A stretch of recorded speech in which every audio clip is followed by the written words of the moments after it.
I want to welcome everybody here tonight, and I really want to say that I appreciate you taking the time to talk about something that's not easy to talk about, and that's our cancer and how it affects our lives and the lives of the loved ones around us.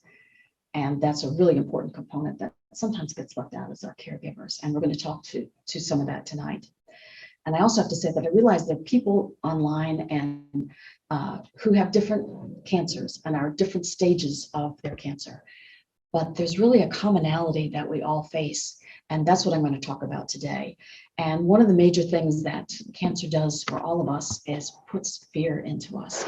And I'm going to break down that quite a bit to say, really explore where fear is coming from, what kinds of fear have come out, what we can do about it. Because I think that's one of the key things that to get emotional mastery over this, we really need to understand the origins of where some of this craziness is coming from. And it might be a surprise. We're going to talk about that.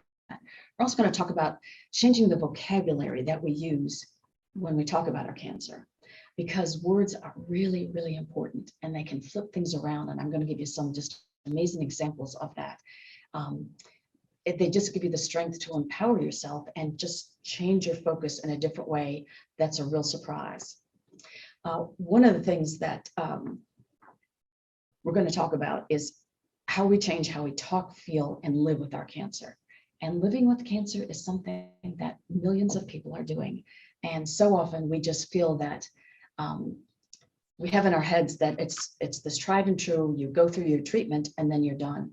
And that's so not true. I wish it were, but it's just so not true. But there's lots of good things that come out of that too. So I do have to say that we all have had experiences in our lives that have created stress. We've been married, we've had children, we've been divorced. We moved cross country, we lost jobs.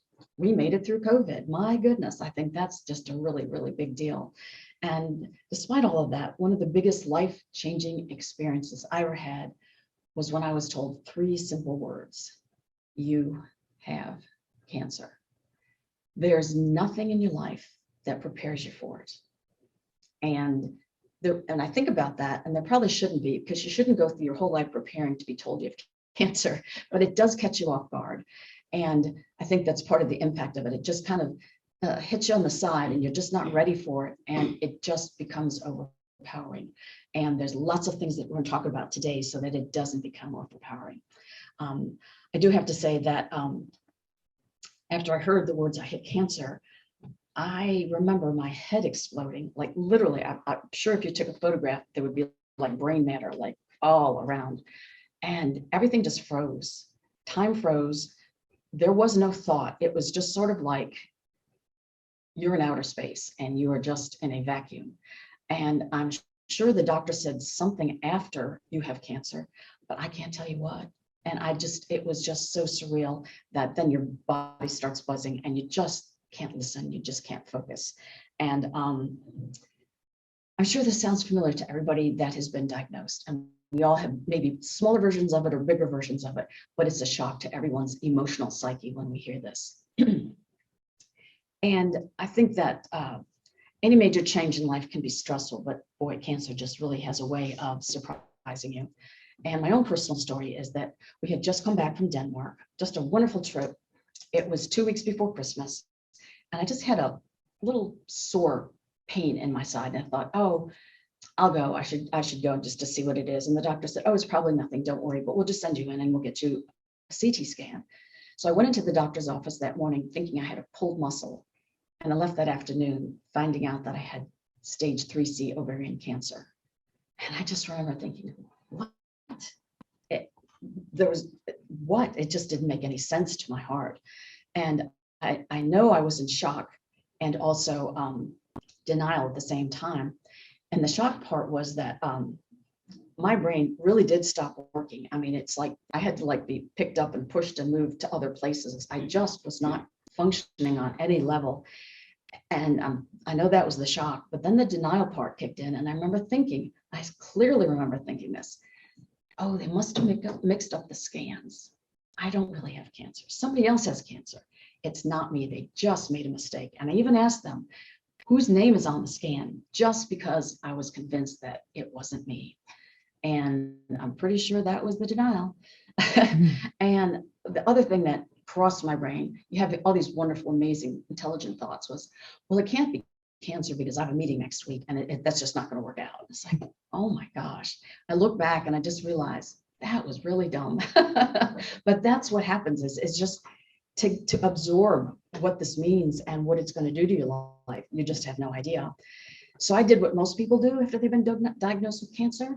I went home and I cried some more. And then I realized I don't have a clue what to do next. I don't know how to cope. I don't know how to get my head around this. I honestly had no idea how you piece that together. And of course, I went to the oncologist, and she was absolutely lovely. And she went over every physical detail of what she was going to do to me and my body. And it was the port and the surgery and the chemos and the different drugs and the prednisone and the scans, and it was just endless. And she also gave me this really thick book on all the side effects that were going to happen or possibly happen. And I remember I got like 90% of them, but they just weren't in alphabetical order. But other than that, they were there. And I just remember thinking like, so we have all this in depth about the physical part, but who's going to talk to me about how to cope, how to keep this together in my head? Nobody did. Nobody ever once asked me, how's it going up here? And I just thought that was just really strange, that any moment that roadmap was going to show up, like up steps 1 through 10 when you first start your cancer, and then 11 through 15 is when you're halfway through, and then 15 through 20, that's when you finish your cancer. Nothing. There was just nothingness out there. Nobody even talked about it. They certainly didn't ask me. And so I just decided, well, I guess I'm going to have to gut this out, and I'm going to do the chemo. And then when I'm done, it's going to be so good, and I'm going to be so happy and so relieved, and I'll just get on with my life. And I did. I finished my chemo, and I just remember sitting there going, it wasn't good. Where was my life? What can I do next? It was just this kind of strange nothingness. And I remember asking the question, how do I get to be happy again? I just didn't have any point of reference of what I could really do now. And I didn't have to worry about that too long, because 2 months later, my cancer came back and I had more surgery. And I asked the doctor again, well, what do we do? And she said, oh, more chemo. And I had just finished chemo 2 months ago. I had no eyebrows. I had a pretty darn good wig, but I was really ready to pitch that and just get back to normal. And I decided at that point, well, maybe I'll get a second opinion. Maybe there's something else we can do. Maybe I don't have to do that. And so I went to a clinic out in Chicago, wonderful, wonderful place. And the doctor there said, well, there is no other modality for you other than chemo, but what we can do is give you different infusions that will help mitigate some of the side effects. But it was still chemo. And I had the wherewithal to ask him, okay, if I do this chemo, what percentage effectiveness does it have? And he said, based on your stage cancer, you have the probability that it will work 17%. And I just remember thinking, that's just not enough. I have just been through cancer, chemo. I just know that 17% is not worth it. And I think that's the first time in my life I really understood when I had heard that people with cancer decide to terminate treatment. I just didn't understand that. Why would you do that? Why would you give up? And at that moment, I completely understood why people would say no thank you to the treatment. And I said no thank you. And someone suggested, well, maybe you can get into MD Anderson because they must have something new, innovative, something different for you. So I said, okay, and I got in. And the answer was pretty much the same. Yeah, more chemo, that's all we have to offer you. And oh, by the way, overall, you have about 11 months to live. And all the doctors agreed on that one. And they said to me, this was 2 weeks before Thanksgiving, they said, well, all 3 doctors agreed that I should enjoy the holidays because they're going to be my last. And I remember thinking, what do you do with that? You know, what do you do with that? And I know we have people on Zoom and we have people in this community that, even in my own family, one of my best friends, the week of Thanksgiving, got diagnosed with cancer. What do you do with that? And I just remember thinking that something's got to give, that this was a pretty dark point. And I realized that medical treatment alone wasn't going to solve this problem. It just wasn't. and that maybe I needed to find a new, completely different way to relate to my body and my mind and my soul and this whole process. What was the point of putting all these chemicals in my veins if my brain wasn't working with the rest of my body and was not part of the team? And it wasn't. And I specifically remember some of the lovely things that my brain was telling me, really nice things like cancer's punishment, your body's betrayed you. If God really loved you, he would have healed your cancer the first time. Just lightweight things like that. But that's what you think because you just have nowhere to go to understand this. And I just realized that this has got to stop. This kind of trash talk in my brain has got to stop. And I decided I never did get the brochure or the memo about that 10-step plan about how to turn your life around with cancer. So I decided maybe I should make it. And I did. And one of the first empowerment situations I came up with was that Thanksgiving. And I decided that, what if I flipped this on its head and said, maybe it's not my last Thanksgiving. Maybe if I made it my best Thanksgiving, what would that feel like? And, I was just shocked to feel, this feels really good. My best Thanksgiving, my God, I got excited. I cooked for 3 days in a row. We cleaned the house. We invited people from everywhere. Everybody that didn't have family was invited to our house. And we had people from Japan and Denmark and Ecuador. I had someone from MD Anderson who was taking treatment and she couldn't go home to Florida. I said, please come over. And I remember at one point going into the kitchen and I heard the laughter and the food and the wine and people talking. And I just thought, this is my best Thanksgiving. My gosh, just using the word best versus last just changed the whole tone of everything. And then all of a sudden I thought, well, there's Christmas. I know people have Hanukkah coming up. Maybe I can do the same thing for those holidays. And I did. And then there was New Year's. And then there was my birthday. And it's like, okay, saying it's going to be your best one versus your last one really changes the mindset. And I didn't do all the things that I normally do for the holidays, didn't do all the decorating and all the cooking, but I found a way to find those little pieces of hope and joy to make it my holiday.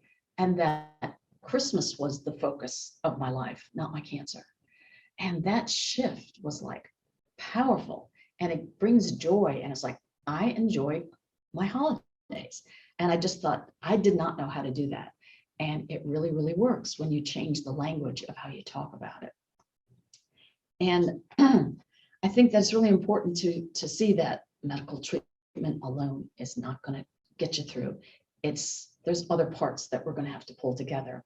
And the reason is that cancer truly is a physical, mental, and spiritual journey. When you start out, you don't think that. I truly didn't.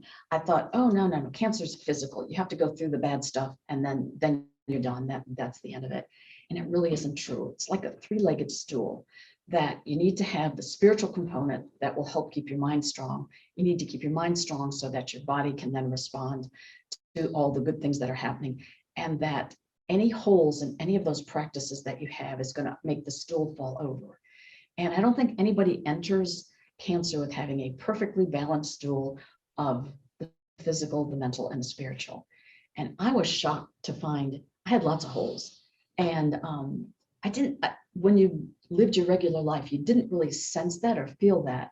But suddenly when you were coming up against a wall that was just so dark and bleak, some of the traditional things that got you through just didn't feel quite right. And so I really realized that I really needed to work on all three of those elements. And I also realized another thing that I needed to say is, what's my role in this? It's so easy to get focused and over-focused on what's the doctor's roles, what the nurse's roles, what the drug roles, whatever everybody else is doing. But when is the last time you asked yourself as part of your cancer journey, what is my role as part of this? What do I have to do? What is my responsibility? And I know some people may be balking, saying, well, I'm dealing with all this physical junk, and now you're telling me I'm responsible for my own mental health and spiritual courage? Yeah, sorry, that's what I'm telling you. That's exactly what I'm telling you. And the reason you want to do this is because the rewards are totally amazing. I sit before you with stage 3 cancer. I'm not in remission. I'm told I'll never be in remission.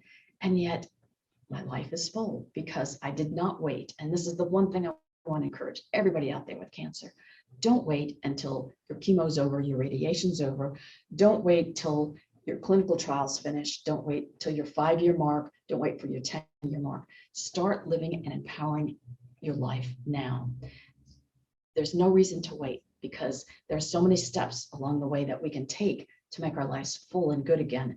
And they're not necessarily ones that I read anywhere in medical journals.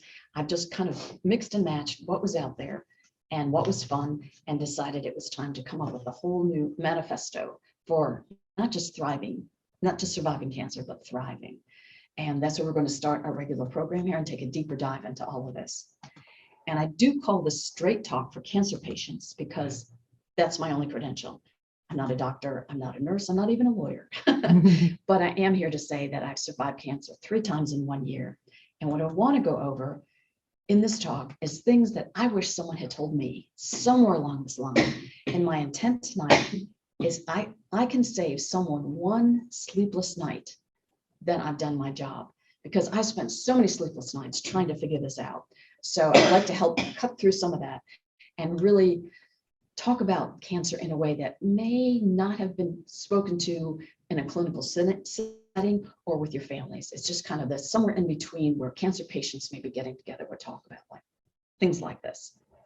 The first thing I realized is that cancer is a complex journey, and it may sound so simple, but what makes it so hard is that when you get your appendix out, you get your appendix out. You get it out once, and you may be afraid, and it's part of a physical thing that you have to do, but you don't have to do it again next week, and the week after, and the week after. But cancer, that's not true. It's this recurring theme that has to be constantly fed and treated and taken care of and managed, and that makes it difficult to actually just on a regular basis deal with it. And I know it always starts out with the physical part of it, saying you have to find courage every day and every week to continue to heal.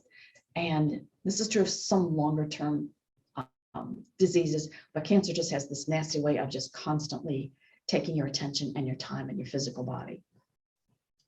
The next thing I had to find out was that you really needed emotional mastery of the unknown if you're going to deal with your cancer. And people hate nothing worse than the unknown. We love our safe spots. We know what's going to happen. We know what time it is. We know where our bed is. We know where our food is. We love to know where everything is. And in cancer, you don't have that luxury, because maybe this will work, maybe this won't. Maybe your cancer will be gone for 5 years. Maybe it'll never come back. Maybe it'll come back in 2 months. You really honestly have to come to terms with the fact that that safety zone that you so crave might not be there, and that living with the unknown, which we all do, but we deny it. I mean, we all know we could get hit by a car the next day. We all know that this is the unknown that we deal with, but yet somehow it's managed to be pushed off. But cancer brings it up real close and personal. The unknown is right here. You live with it, and you got to figure out what you're going to do about it. And finally, the spiritual component of cancer. Finding meaning from cancer is something that every person eventually has to do, because cancer just isn't about those cells growing in your body. It's about what you did with your life, what you're going to do with your life. If you're spared and you have this extra time, this little window, what's your priorities? Is it different from anything you've been doing before? And there's probably a real good chance that it is. It's really important to say that there is a wisdom to cancer. It's not a punishment, and that is something that I've heard so many people say or kind of feel inside, and it is not. It's just simply a growth of cells that won't behave themselves. That's all it is. So we need to give it the meaning within our spiritual selves in our lives, rather than just say that cancer is just cells gone awry and there's no spiritual meaning to it, because there is. And it will determine how we live the rest of our lives, no question about it. A lot of caregivers have asked me, well, what do I do? What does it feel like? Somebody I love has cancer, and I don't know what to say to them, and I don't know what they're thinking or what it feels like. There's my visual. And that is pretty much what it feels like. No matter how Zen someone is and tells you they're fine, they know the Lord has their back, that they're not scared, that it's all good. Somewhere in this journey, this becomes real. I'm sorry, it just does, because it is scary. And it's important for caregivers to know that, yes, that's part of it. And even though we say we're fine, we're good, it's just nice for you to say, let me give you a hug and just know that I'm here. And that's all you have to do, is just be there and be present and let them know that your presence is full of love. It doesn't even have to be words. It can be as simple as that. And just know at some point in the process, there's going to be that fear, and it's okay, but there is going to be fear, and denial of it just makes it worse. And we're going to talk about fear and denial in a minute. There's two sides of fear, if you want to go to the next one. And it starts with acute fear. And that's sometimes can work to your advantage because it's warning you of danger. It's the pain that you have. It's like, something's not right. I have fatigue. It's the thing that gets you to the doctor and will probably save your life. And that's really important. And it can guide you to a safer place. So that acute fear actually has a positive effect in your life if used properly. But it's meant to be a short-term benefit. You're not supposed to stay in acute fear for week after week or month after month. And what happens with cancer sometimes is that the first round of therapy didn't work. So you have to go to the second round. So you're back in acute therapy again because you don't know what's going on. And it just repeats itself. It's not like a one and done. It just can keep going. And usually it does not last as long as the next lovely, lovely thing that we get to talk about, and that's chronic fear. And that's the fear that overwhelms your soul. And how I knew I had chronic fear was I would wake up in the morning and the first thought in my brain was, oh my God, oh my God, oh my God, I have cancer. And that pretty much sums up chronic fear. I think that would be a classic textbook definition of that. And part of that is because it's a day in and day out thing. It's not like your cancer went away or you got good news. It's just there with you day in and day out. And sometimes you don't know what to do with it all. But that kind of fear also becomes contagious to people around you. And that's something that I didn't realize, that in looking to get my fear relieved by asking someone, am I going to be okay? Am I going to be okay? And you keep asking your caregivers or your loved ones, are you going to be okay? Eventually they pick up on your fear, and you see the fear in their face telling you, yeah, you're going to be okay. It's okay. You're going to be okay.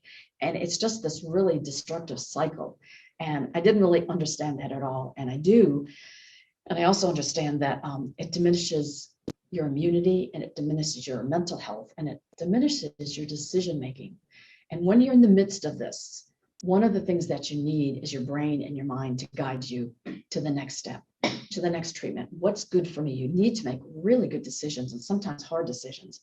And if you're in that chronic fear phase, there's a really good chance that you're not at your highest and best making really, really good decisions. And that's going to take away from not just the joy of your life, but the survivability of your life. And just for fun, there's a third fear that I call my special cancer fear. And that is, it happens at night. And I didn't understand this, but children have it sometimes. I didn't have it as a child, but you can get through cancer and you can get through a day. There's airplanes, there's children, there's buses, there's birds singing, there's dogs barking. There's the rhythm of life around you. There's light, there's family coming home, kids from school. There's a whole sense of life. And even if you're not fully participating in it because you don't feel so well, you're still part of life, and you feel that. And then I found that starting around 9 o'clock, or when it gets dark, is when things get really quiet, and the children go to bed, and the cars stop, and the birds don't chirp, and maybe one or two dogs will bark. And the normal people in your life are going to bed because they have to get up the next day and work. They need the sleep. And then you just kind of sit there going, okay, everyone's sleeping and I feel anxious. What do I do? And the most common thing you do is you wake up whoever's lying next to you saying, oh my God, I have cancer. You can do that once or twice, but they're going to fall back to sleep because they have to get up the next morning. And it is kind of funny because, yes, they do have to do that. You have to let them do that. It's only fair. And I just also realized that I don't have my highest and best thoughts at 3 to 5 in the morning. I just don't. And I found out that my chemo caused insomnia. And I wanted nothing more in life when I was on chemo than to sleep. just to knock myself out, my brain, my body. I didn't want to feel or think or do anything. I just wanted to just be in oblivion for like 10 hours. And my chemo would sometimes keep me up for 3 days in a row. And it was like, you've got to be kidding me. So I had a lot of those from like midnight to 5 a.m. Let's fill in the gap. And a lot of times people think, well, where can I go with this? And what can I do? And I have some ideas about that. And it's for 24/7, 7 days a week. And it's really kind of neat. And I wish someone had told me about this sooner, because I probably would have ended up getting a lot more sleep and better sleep if I had done that. If you want to go to the next one. You can get stuck in this fearful mindset so easily, because cancer is a really strong emotional word. You hear that word and you feel like I already feel like fist clench, and it's not like a neutral word like frog. It hits your gut, it hits your heart, and it's like, oh my gosh. So you have that, and then you have all the negative emotions that are coming from it, and some of the physical not so good emotions coming from it too. And your mind just kind of loops, and it starts in this loop, and it just won't stop. And it's really hard to break that, to actually get those new pathways built in your brain so that you can stop. And that's one of the things that I think is really, really important to survive cancer. And you can go on drugs to do that. And occasionally I did that. But I got to thinking, if you want to go to the next view graph, where's all this fear coming from? Okay, let's really find out, what is this fear? You know, fear of cancer, just, okay, well, what does that mean? And I realized that, you can go to the next one, that there's a lot of old beliefs about cancer that are hanging around. And when you ask people what was their first introduction to what cancer was, so many times they remember, well, I was a child and my parents or grandparents were together and they were talking about Aunt Tilly, and they kind of left the room and whispered, and they were talking about somebody had cancer. And you were never really allowed access to what was going on. And easily 30, 40, 50 years ago, diagnoses were not good. The prognosis for people was not good. And so that person usually ended up dying. And then you would hear about, strapping Uncle Charlie lost 100 pounds and lung cancer. He just faded away and he's gone. And as you get older, they come out and tell you these stories. But never do I ever remember hearing, and Uncle Joe had cancer, he had surgery, and he's fine. I don't ever remember hearing one of those stories. And a lot of people don't, because that's not what we bring to the table. We share the stories of the bad. And that's just your family. And then when you go take the step out into the world to tell other people that you have cancer, boy, you're going to hear their stories too. And they're just as lovely as the ones that your family told you. And it's all these old beliefs about cancer that just kind of pile up in your heart and in your soul. And you don't hear a good word. And so I thought, okay, I'm going to take a really nasty, soul-searching, cleansing dive into what the words cancer meant to me. And these are words that I never said to anybody in my house. I didn't tell my cat. I didn't tell friends. These are the words when I heard cancer. I really wanted to just kind of just vomit this stuff out. Like, what does it mean? And get it all out, to cleanse all the negative stories. Okay, what are the words that I associate with all those negative stories? They're lovely. Get ready. Okay. So the first one is life ending, which is just a real nice euphemism for saying cancer equals death. We all go there. We go there. We go there. I'm sorry. It's true. We do that. Not good. Hopelessness. There you go. That cheers you right up. There's nothing I can do. I have cancer. Endless treatment. It just goes on and on and on. It never ends, and you never know if it's going to work.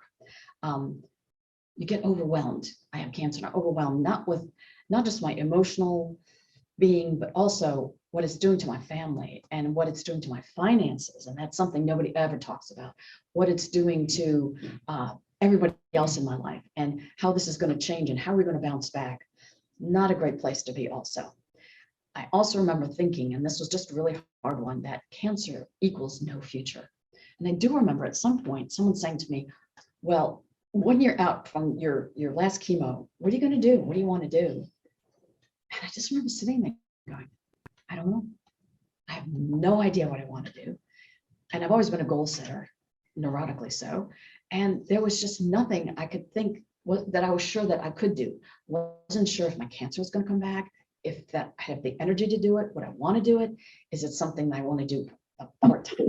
It was just something that I didn't know how to even craft what a future would look like. And that was a real surprise. Want your camera back? Oh. Want your camera back? Yeah. Can't move people for some reason. Okay. And then the other thing that cancer brought up, which is just another lovely, lovely thought, the dependencies that it causes you, that you have to ask friends and neighbors and people that you might not even like to help you. And that's really hard. And it's harder for some more than others, but I just found it very, very hard to say, oh, would somebody go get groceries for me? Or would somebody help feed my family because I can't get off the sofa because I just feel so sick? Will somebody go and pick up my medicines for me? All the little things like take out the trash cans for me. A life of dependency, and that just scared me. And I just thought, and that's another huge part of cancer. Diminished outlook is something that I remember thinking that my world was really big. I traveled, I knew people all over the world. It was just wonderful. It was fun. And suddenly my world was like the size of a walnut. And it was like, well, I go to the clinic, I see the doctor, I go pick up my medicine, I go lie down on the sofa for about 7 hours. I mean, it just became this tiny little nothing. And I just remember, this has got to stop. And I didn't know how to stop it. And finally, one of the biggest things that our negative thoughts about cancer are, we're alone. Nobody else goes through this. Nobody else understands this. There's nowhere to go to talk about it. We're just alone. So those are all the depressing things that I came up with. And I'm sure that people at home come up with even better terms. And I just realized it's time to stop the negative. Now that they got out of my system, now it's time to stop that. And then it was time to go on to new beliefs. What could I replace these with? What new words could I possibly change? And one of the doctors started the process for me. And he said, you know, in the 21st century, we need to think of cancer as life-changing, not life-ending. And I remember thinking, wow, I can live with that. That's light. You know, I've had a lot of light challenges and changing in my life, and it doesn't have that impact like cancer, you're going to die. It really just said, okay, it's just another challenge in your life, and we have new ways to look at it. And that was really exciting to me to say it just lifted that sense of heaviness that you wake up every day with. Here's another one that I thought was fantastic, breakthroughs. This researcher reminded me that breakthroughs are coming up like every 6 months, and every 6 months they're actually being put into practice in the field in their clinical trials. And it's coming out at a pace that has never been seen before, because there's artificial intelligence helping to create some of these databases, and that all these new breakthroughs are available. We don't have to wait 5, 10, 15, 20 years. And you don't have to wait for one site in all of America to do this, that they actually now send these new protocols at critical centers all over the United States and all over the world, so that if you're living in any particular coast or even in the country, you're able to have access to some of these brand new protocols that are happening. And there's also options. There's usually more than one chemo, there's usually more than one pill. And there's also an option of combining the two. And this is something that is very creative and very new, where they're saying instead of doing surgery first and then chemo and then another drug, they're saying, oh, no, we're gonna shift this around. We're gonna actually start with chemo, do the surgery, and then put you on a PARP inhibitor. And that simple change of those options and the order with which they were presented to the patients have shown tremendous survivability in very specific cancers, including ovarian cancer, which does still have a very bad survival rate and had not changed in over 50 years. And so just by changing it up, when we did this and how we figured this out, suddenly the data points are changing. And I just think that's amazing. New possibilities. I'm on a clinical trial. I've been on one for 2 years. And when I started, those 2 drugs were experimental drugs. And now both of them have been FDA approved in 2 years when I started. Oh my gosh, I had no idea that was going to happen like that. Now the drug I'm taking is still off label because it's not for my particular cancer, it's for breast cancer, but they're just throwing it at the wall saying, let's see if it works. It works, I'm still here. So I'm just delighted to say it works. Another thing that the doctor suggested to me about cancer is that you're always going to have challenges. It's not like you have cancer and then you're done. I really wanted that to be true, And I really kind of thought maybe that was a possibility. And it wasn't for me. And I felt like I had been robbed of the hallmark ending of cancer, that I did not have that really pretty house, that everything was wonderful. And that is part of the process. But it's no big deal. They're just simply bumps in the road. It's not the end of anything.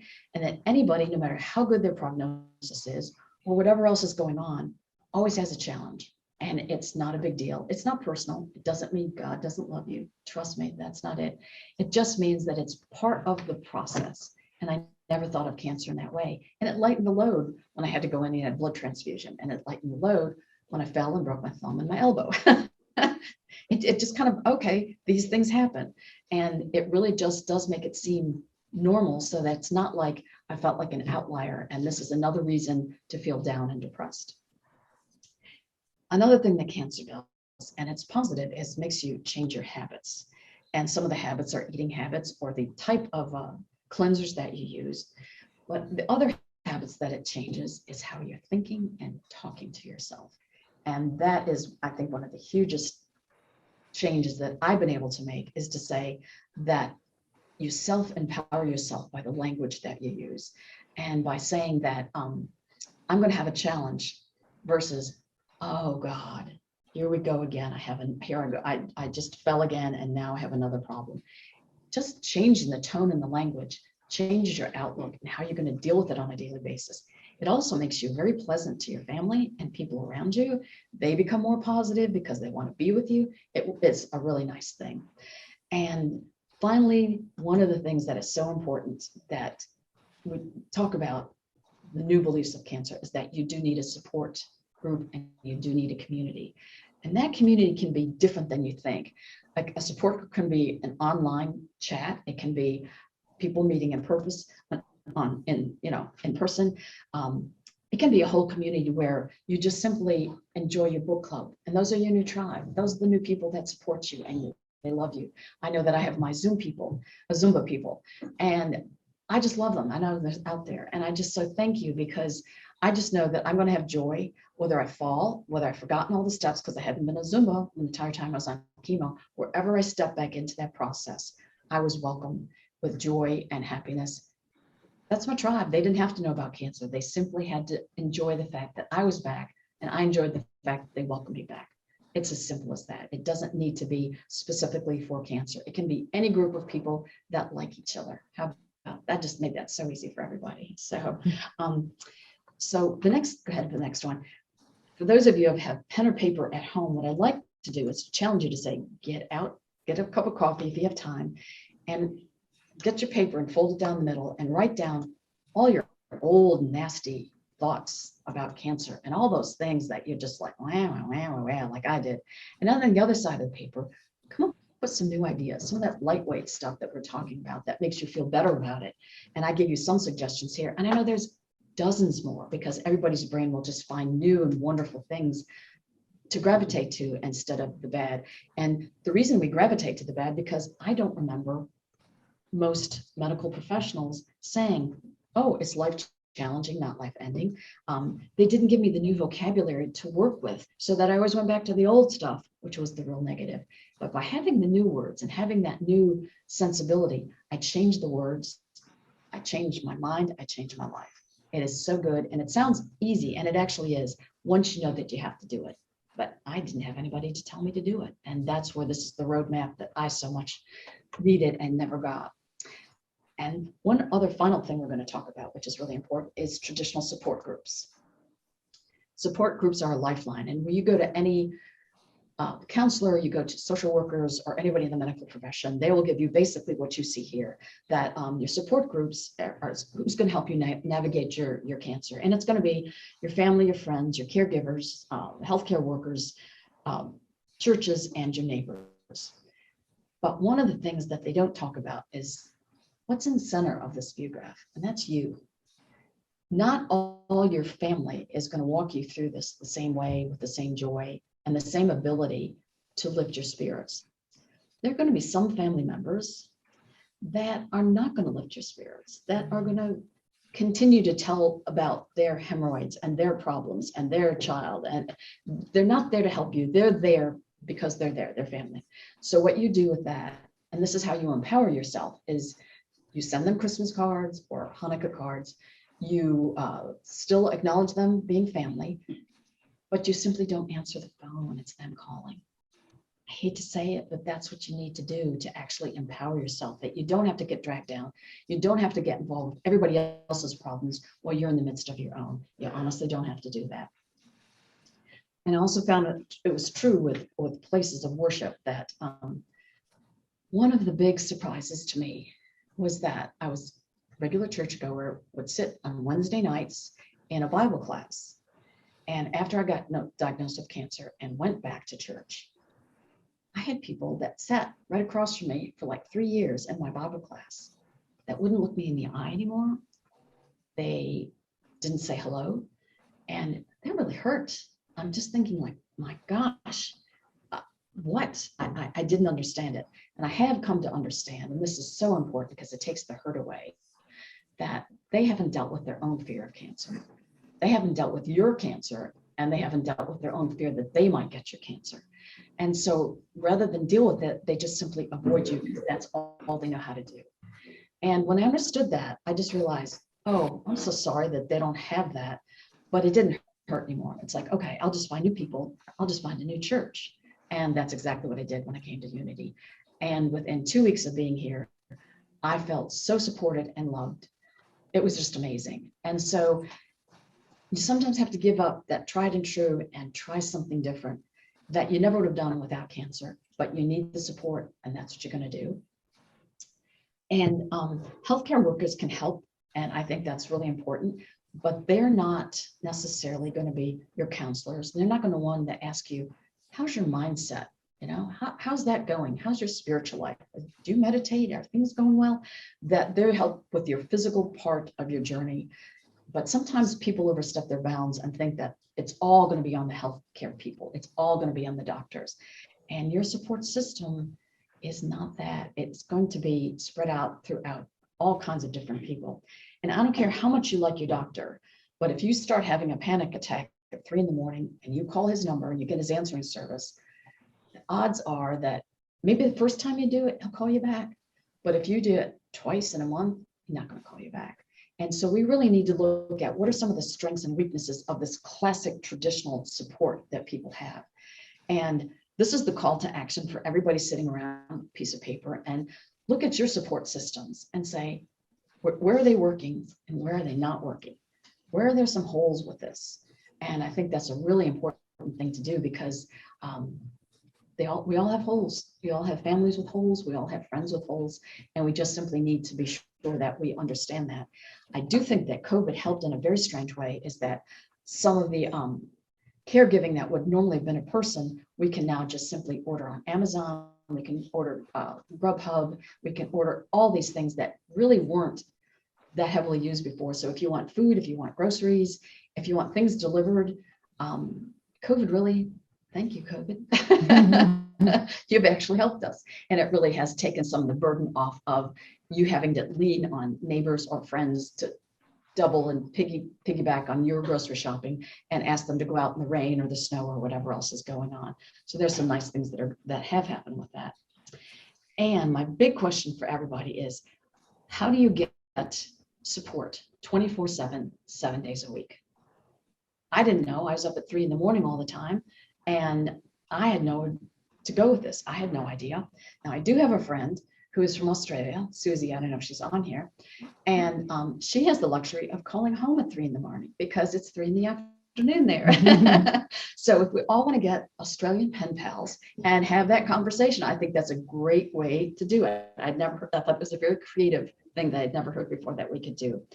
But I also, being facetious, but it would be nice to have somebody to call. But one of the things that I found, if you want to go to the next one, is that there's some amazing things on the web, and they're free, and things that I've never heard of. And I think that it's just really exciting that no one ever said to me, why don't you go on the web at 3 a.m? You don't have to wake anybody up.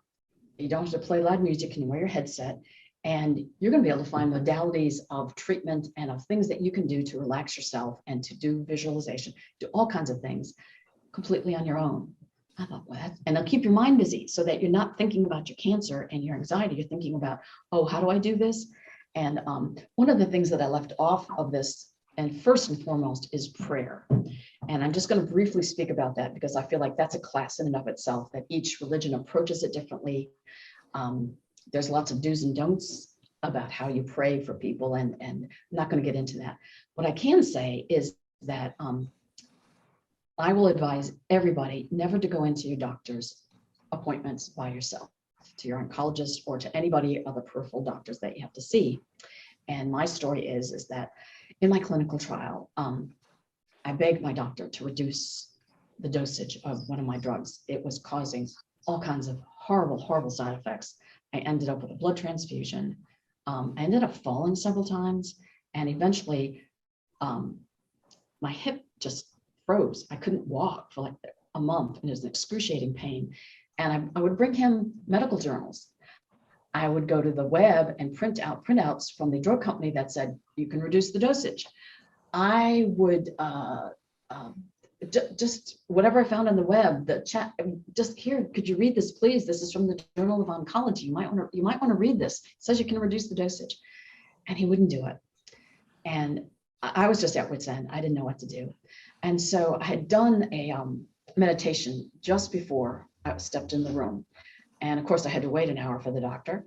And so I thought, okay, I'm going to sit here and meditate.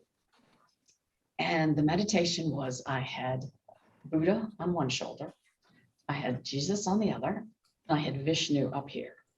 And I remember just saying, okay, they're with me. We're going to do this today. And the room just filled. I can't explain. The whole room just filled with this presence of like I could barely breathe. It was like that heavy. And I remember the doctor walking in and just kind of looking like something's changed. Something's weird in here. And he looked me in the eyes and he said, what can I do for you? And I said, you can reduce my dosage. And he said, yes. 9 months of convincing him on the technical data that he could do this. And it just took Buddha, Jesus, and Vishnu. Thank you. You can take anybody. You can take your animal spirits. You can take your dead parents, grandparents, your dead dogs. It doesn't matter. You just need to get whatever is a symbol of power and comfort that will guide you through this process. Bring them in with you so that if you don't have people in your life that can actually go in with you to the doctor's appointment, please just bring the big guns and ask the big questions, because it works. And I'm living proof of that. And I'm just delighted to say I'm the lowest dosage possible. Thank you so much. So meditation is another one of those major things that you can do anytime, anywhere, in silence. You don't have to wake anybody up. It doesn't have to cost you a penny. There's some beautiful meditations with music, without music, with visuals on YouTube. And you get to pick what you like, your favorites, and you can actually do that as long as you have a headset. You're not going to bother anybody. And it's available 24/7. Tapping is a new thing that I've learned, and I think it's just amazing. And there's actually clinical data to support it. And that is where you tap on the meridian points of your body and you say either affirmations, or you say what you want to have happen, what you want to visualize.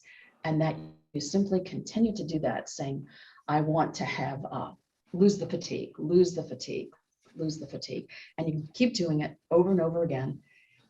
And it may not be this immediate, but suddenly, somehow during the day, you just realize, oh, I'm not tired anymore. Wow, that's kind of neat. I did a terrible job of demonstrating that, but there's wonderful guided tapping apps that you can get. And they will guide you through both the mental and the physical. So that, and a lot of them start with the palms, but a lot of them will start with the collarbone. It doesn't matter. It's just the whole idea that you're opening up all the meridians in your body, and then your mind is saying something to wake it up, to make sure that it settles, and it settles in the core. And then suddenly your body and your mind are working together to make this happen, whatever it is that you're trying to manifest that day. It's very fun. It's free. It may look a little weird, but you can do it absolutely anywhere you want. And it won't wake anybody up in the middle of the night. I like that. Journaling is another thing that is a wonderful way, if you're in the mood, to just simply write out what's going on, get that out of your soul.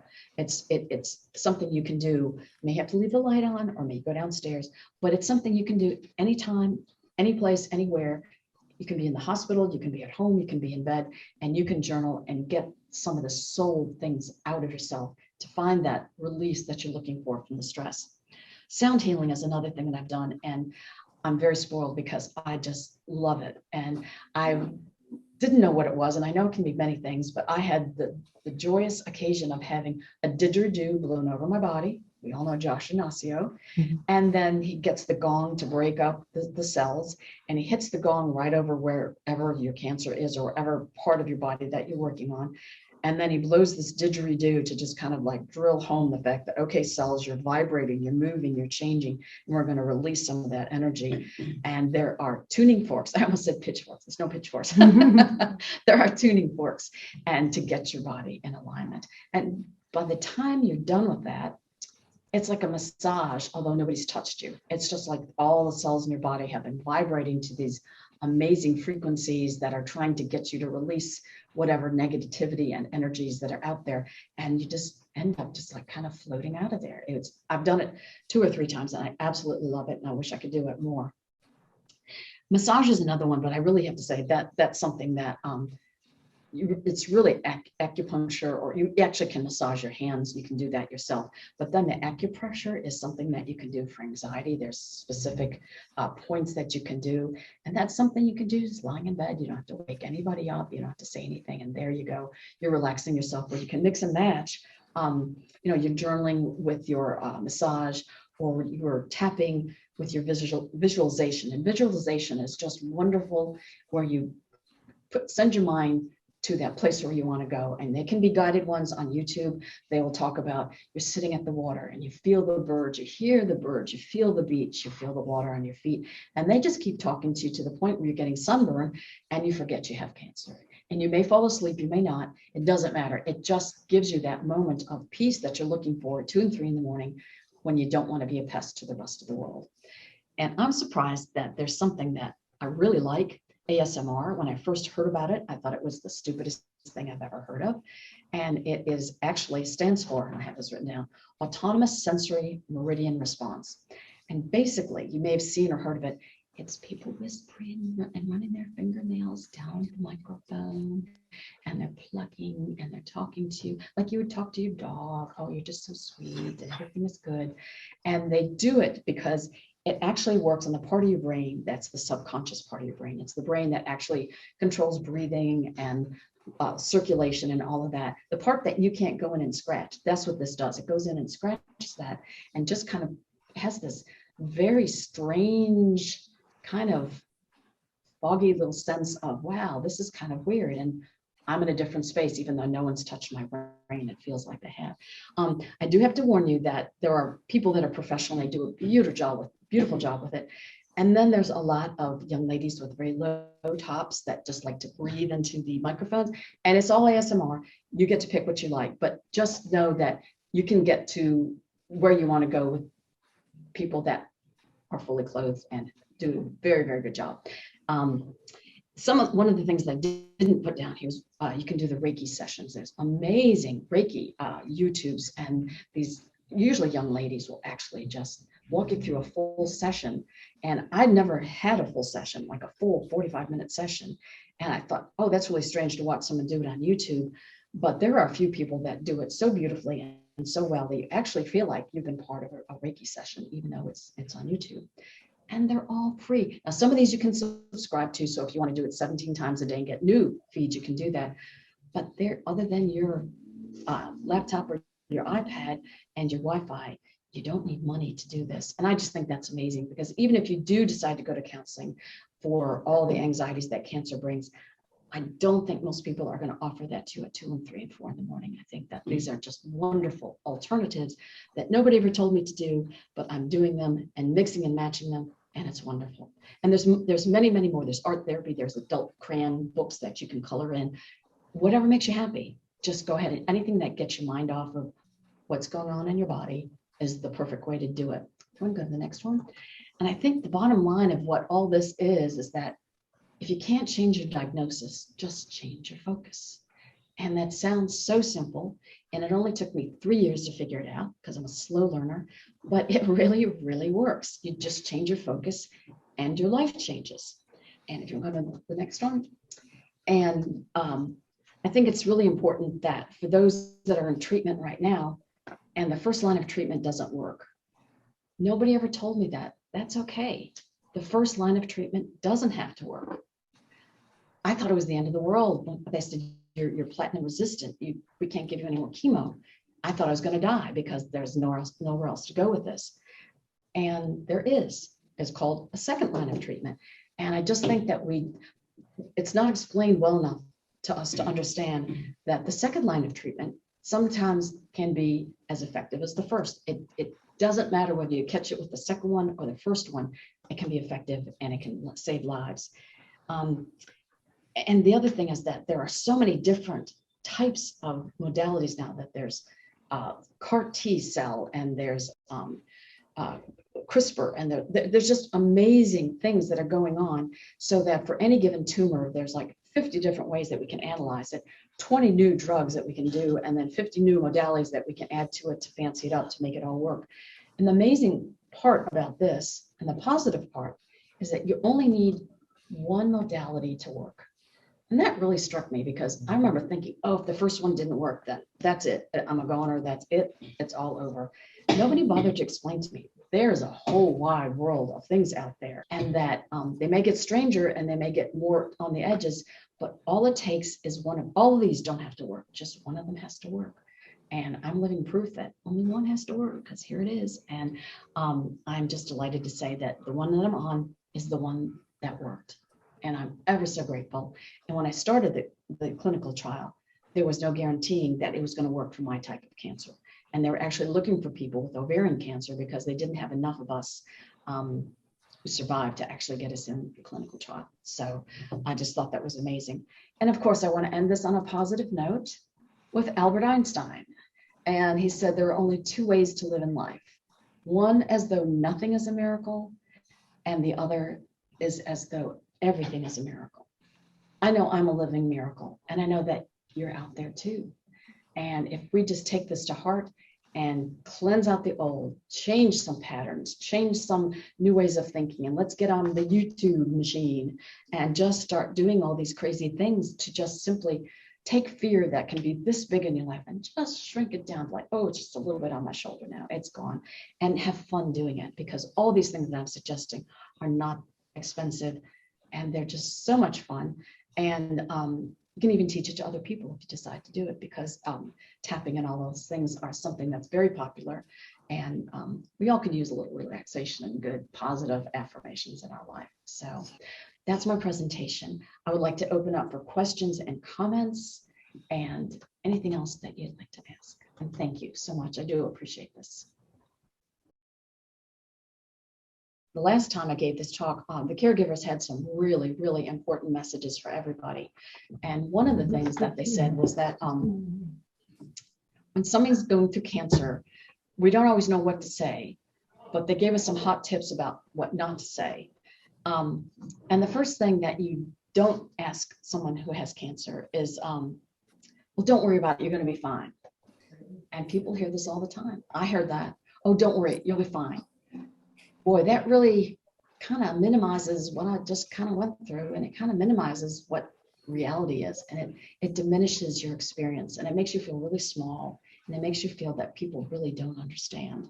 And so that's not a really good idea. I know you mean well when you say it, but that's not going to help the person. And a funny story, it's funny in a dark sort of way. A friend of mine that I'd known very, very, very long time, since high school. You have to make those phone calls to tell people you have cancer. And so I called and I told him, I have ovarian cancer and it's serious. And I heard a little whispering in the back. And his next question to me was, oh, my wife wants to know when you're going to die.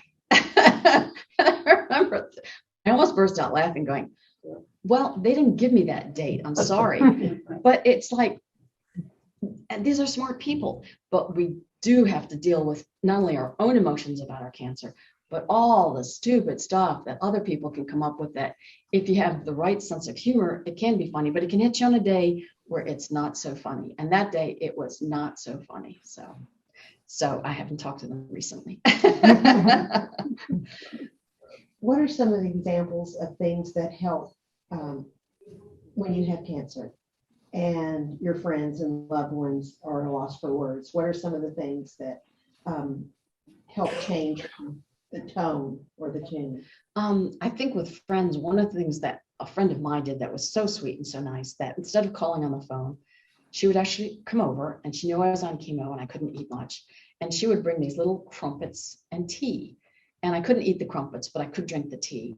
And she would tell me what she did that day. Oh, I did Meals on Wheels. I went to a specific, loves to play pickleball. And I just heard about her world, because my world was like, this big. It's like, okay, I live on the sofa most of the time. I can't even go upstairs. And every now and then the phone rings, it's like, did not have a big world anymore. And it was just so lovely for someone to just come in and have a conversation with me, not about my cancer. If I wanted to, I could have, but I just heard about her day, real life out there. It just was so refreshing to hear what y'all are doing out there. And it just felt very good.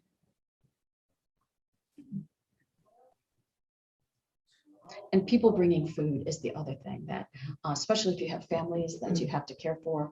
I could not cook. I could not grocery shop. And I just couldn't feed my family. And that really hurt, because that was something that I always felt was my job that I had to do. And I got on a meal train, and I have to tell you that it's heaven. And it was kind of embarrassing, because some of the meals that were coming in were so good that it was suggested that maybe we stay on it a little bit longer. And I'm not known for my cooking, so it's okay. I did not take it personally, but we got some really good meal train meals.